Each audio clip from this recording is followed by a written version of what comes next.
Les pays donateurs vont-ils trouver une solution à la crise financière palestinienne? C'est du moins le sujet du jour à la réunion qui se tient à Bruxelles ce mardi. La Cisjordanie et Gaza sont au bord du gouffre financier. Selon un rapport de la Banque mondiale qui doit être présenté aujourd'hui à la conférence, le revenu par habitant est en baisse constante. Le chômage et la pauvreté, eux, sont en hausse. 52% de la population active était sans emploi en 2018.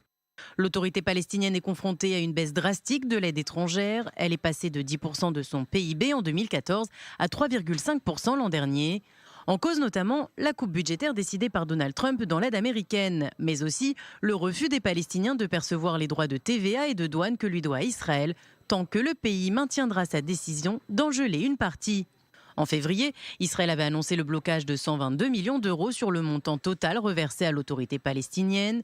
Une somme qui correspond au versement par l'autorité palestinienne d'allocations aux familles de terroristes palestiniens emprisonnés ou tués pour avoir commis des attaques anti-israéliennes.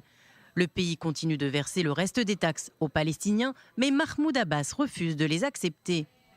Notre position reste la même. Nous ne recevrons pas les fonds israéliens.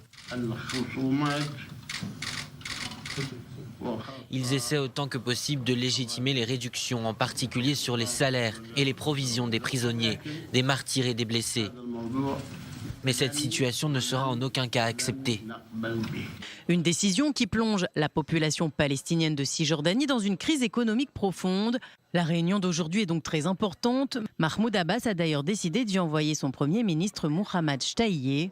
De son côté, Israël va aussi plaider en faveur de l'autorité palestinienne. Ses représentants devraient y demander une hausse des dons de près de 360 millions d'euros.